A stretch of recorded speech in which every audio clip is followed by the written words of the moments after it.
They're my sunflower lights. They help me fall asleep at night. Surrounded by her soothing sunflowers, Makes me feel safe. this North Carolina 18-year-old says she feels at ease for the first time in her life.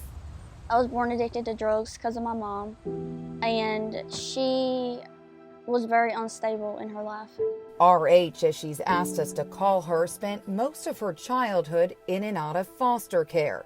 But in June of 2017, she'd be placed in a Greensboro, North Carolina group home. It's there that investigators say she was the victim of a sex trafficking ring. And it's why she's asked us not to identify her. I was having seizures and so much anxiety and PTSD, and they just couldn't figure out why I was so medically and unstable. So they coordinated with DSS, the group home staff members. And leading up to this, I'm still being trafficked out to people. The director of the group home comes to me and says, "Oh, well, we found you a placement. It's called Cumberland Hospital." March 9th, 2018, the Department of Social Services would drive RH to New Kent County in the Cumberland Hospital for Children and Adolescents. She says she'd be greeted by Medical Director Daniel Davidow. RH says she'd detail her past trauma and triggers to the doctor prior to her admission physical. And then he's like, "Okay, I have to make sure that your pulse in your private area is intact." He takes his hand with no gloves on still, and he puts his hand under he unbuttons my pants, puts them under my pants, under my underwear. Allegations similar to those made by a dozen other young women who say they were sexually abused by Davidow while under his care.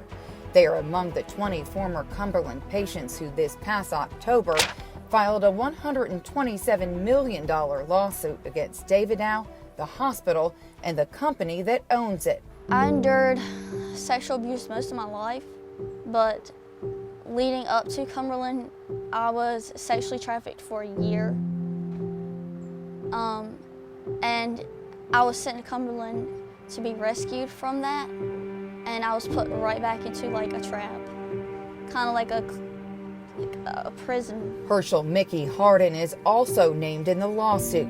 The former Cumberland psychotherapist is facing criminal charges for what RH and the Attorney General's office says he put her through. He sexually abused me so much, I can't even remember or count the times. And she says it started soon after she began opening up to him during her therapy sessions. He was like, "I'm gonna try something." He straight up goes in, he takes his hand, puts it on like the right side of my cheek, and just starts to kiss me and make out with me. And I'm like, what in the holy crap is this place? So I push him off of me, and he looks at me and he says, "Did that trigger you and did that bother you?" And I said, "Yeah, it did. I'm extremely uncomfortable." He says, "I want you to know something. What I just did was to help you." And I asked him, "How does that help me?" RH says as the months went on, her therapy sessions increased along with the sexual abuse. And he pulled my pants down, and he'd take his hand, like cuff it and put it over my mouth so that I didn't make noises. And the normal routine of turning on the little sound thing, make sure the blinds were closed, make sure the door was locked. RH said Hardin would threaten to keep her at Cumberland longer if she turned him in. But I wrote in my journals a lot of times that I feel like a worn out pair of shoes, and like I just feel disgusting. Were people starting to ask questions? A couple of people, even some of like the other patients that I was close with, would ask me, "Why do you come back smelling like Mickey's clone?" But she says that didn't stop Hardin from expressing his feelings for her. And he made up code words like smiles of bunches, which means "I love you." So if we were near people, he would say smiles of bunches, and that meant him saying "I love you," and I had to say it back. And buying her gifts. That is the necklace with the moon and the heart attached to it that Mickey got me before I left Cumberland. RH says the abuse ended in April 2019 when she was discharged from the hospital. This is all of the letters that he sent to me. But she says communication with Hardin, always and forever, his love for me, would not end until she worked up the courage to turn him in. The case was presented to a grand jury, and in February 2020, Hardin was indicted on 2 felony counts of object sexual penetration.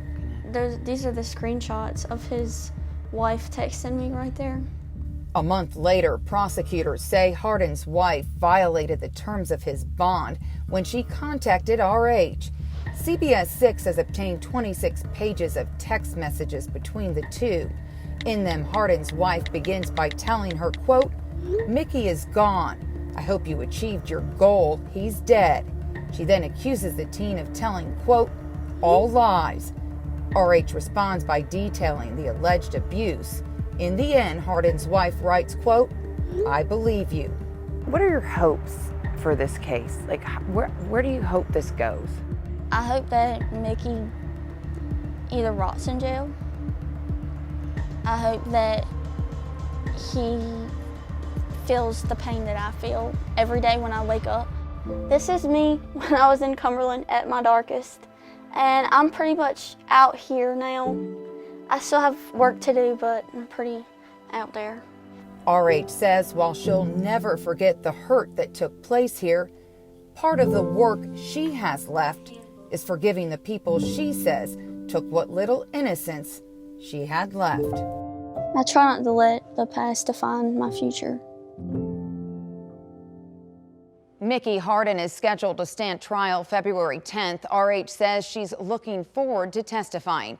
She has also retained the attorney who filed the lawsuit against Cumberland. While Dr. Daniel Davidow has been named in that civil suit, he has not been criminally charged. Working for you, Laura French, CBS 6 News. Thanks for the update, Cam. And breaking now on the day, a former Cumberland Hospital psychotherapist was expected to plead guilty to a sex crime. He was found with a self-inflicted gunshot wound. Lawyers for the alleged victim say Mickey Hardin has died from the injuries.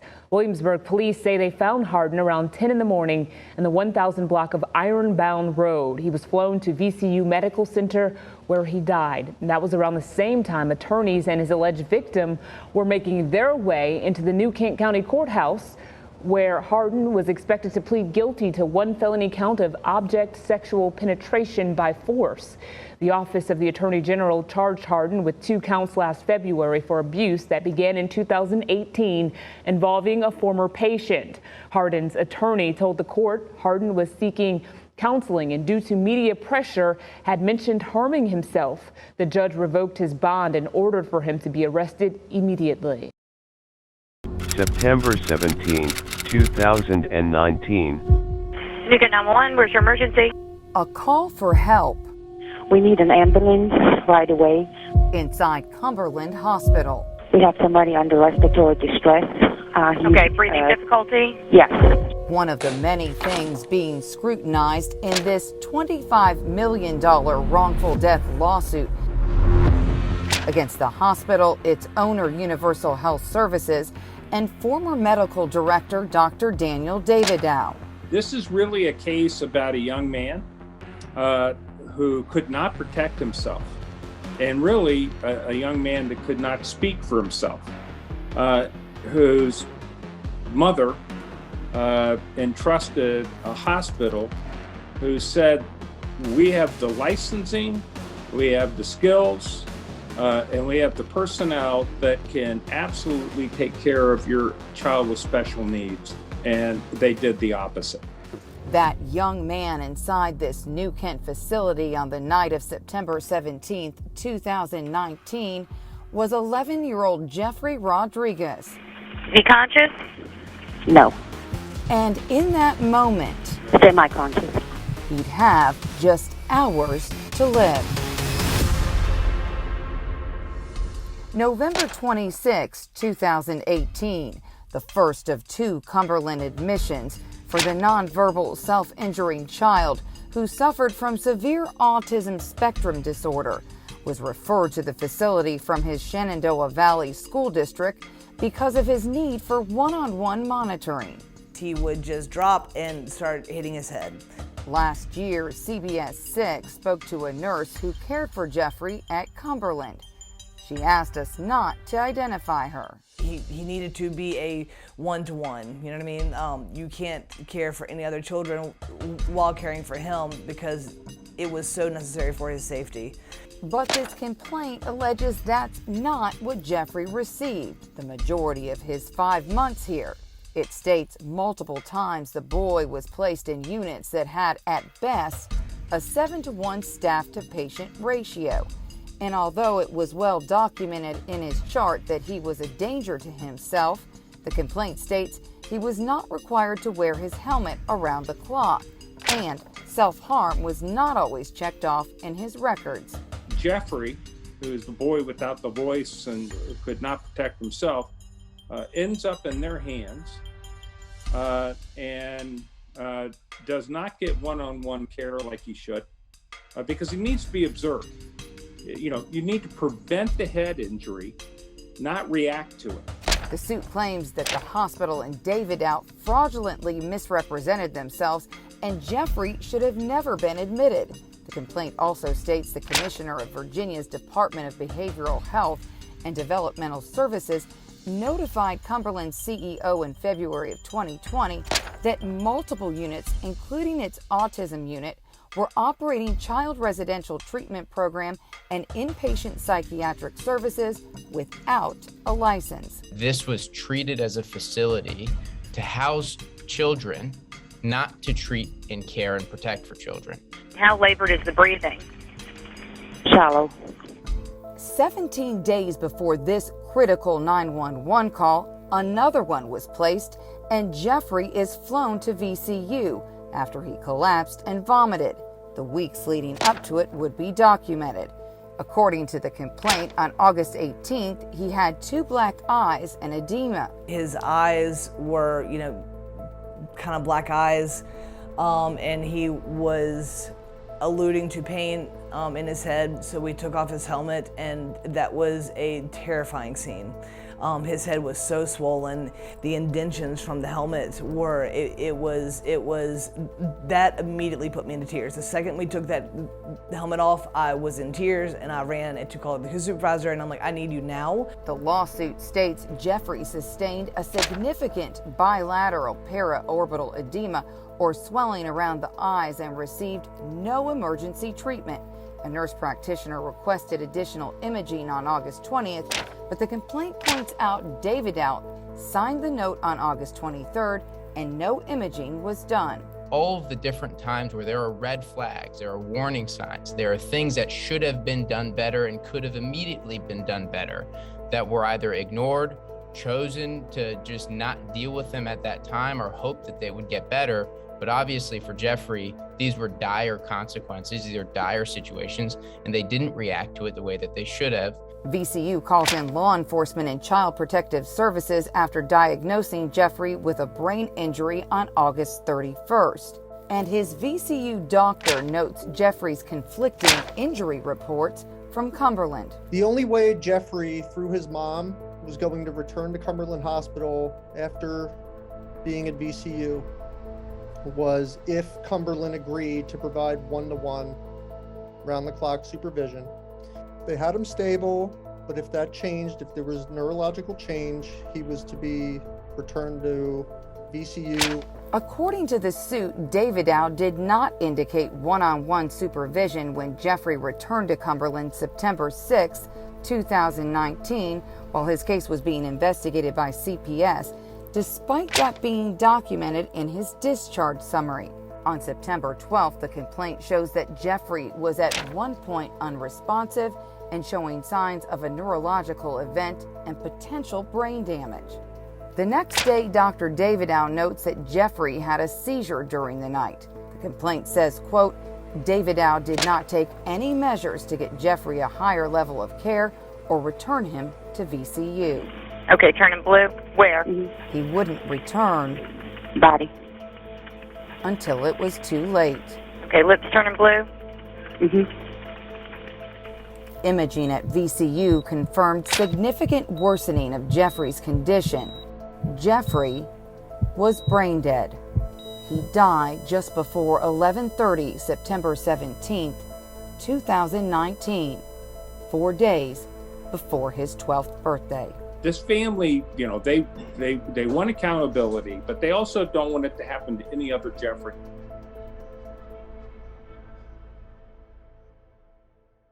We reached out to all the defendants in this case. They were unable to comment due to pending litigation. We asked the governor's office for comment on the recent allegations. Secretary of Health Dan Carey said, quote, "The health of Virginians is our top priority, and our agencies have been working to ensure the safety of these patients for quite some time." More from those agencies on WTVR.com. Working for you, Laura French, CBS 6 News. A silent Stacey Burrell walks out of the New Kent County Circuit Courthouse Monday. Do you have any comment for the crimes you're accused of? Anything to say to the victim? The mother just wants to know why this happened. A convicted felon.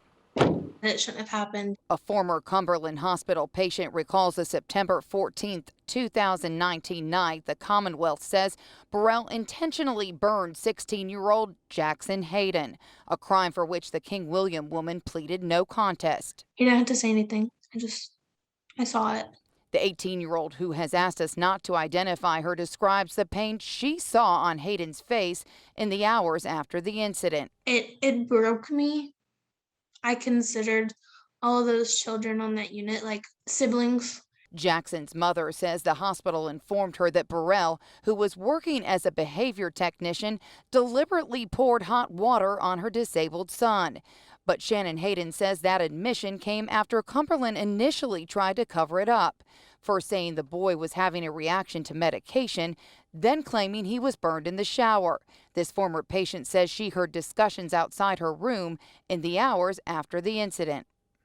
They were saying he was burned in the shower, and the other staff were like, that doesn't make sense, the way his burn was like on his body, the way it looked. If he was burned in the shower, the other kids would have definitely been burned.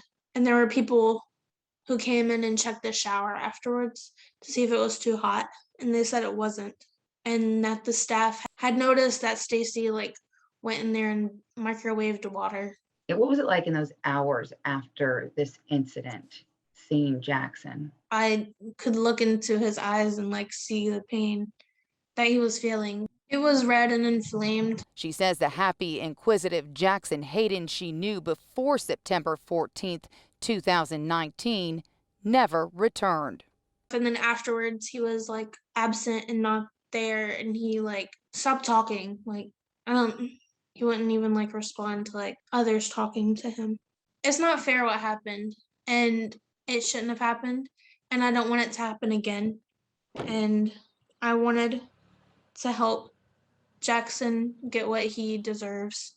Now, I did talk to Jackson's mom. She was too upset to go on camera, but she did say justice for her would have been a malicious wounding conviction because that carries a maximum sentence of 20 years behind bars. Burrell, at most, will face 5 years behind bars. She will return back here for sentencing on December 20th. Working for you, Laura French, CBS 6 News. 2 months after pleading no contest to pouring scalding water over a disabled child, his caregiver, Stacey Burrell, is behind bars. Burrell walked into the New Kent County Circuit Courthouse a free woman Monday, but she would not leave the same way. The former Cumberland Hospital behavior technician would be sentenced to 5 years in jail with 4 years suspended for intentionally burning 16-year-old nonverbal patient Jackson Hayden. As part of a plea deal back in October, Burrell was convicted on a felony wounding charge. The Attorney General says on September 14, 2019, Burrell was seen on surveillance video warming water in the hospital kitchen. The AG says evidence shows Burrell then poured it on Jackson after her and another BT had difficulty getting him to bed. According to the AG, Jackson cried in his room for 12 minutes before Burrell checked on him, then reported he had a rash and needed cream. However, nurses confirmed it was in fact a second-degree burn. The AG presented the court with 3 pictures of Jackson's, quote, severe injuries from right after the incident and urged the judge to impose the maximum sentence, while the defense pointed to Burrell's years of service caring for others and as a special needs teacher. In her victim impact statement, Jackson's mom expressed to the court, quote, Jackson still exhibits trauma from what happened. He does not like being touched or cleaned up in the area where he was burned. In the end, the judge said the pictures of Jackson's burn were, quote, horrible, so ordered Burrell to serve 1 year behind bars. Jackson's mom, Shannon, says while the punishment will never fit the crime for her, she's just thankful for everyone who got her to today, and she's glad that this chapter is behind her. New at 6, we'll hear what Stacey Burrell's message was to Jackson. Working for you, Laura French, CBS 6 News.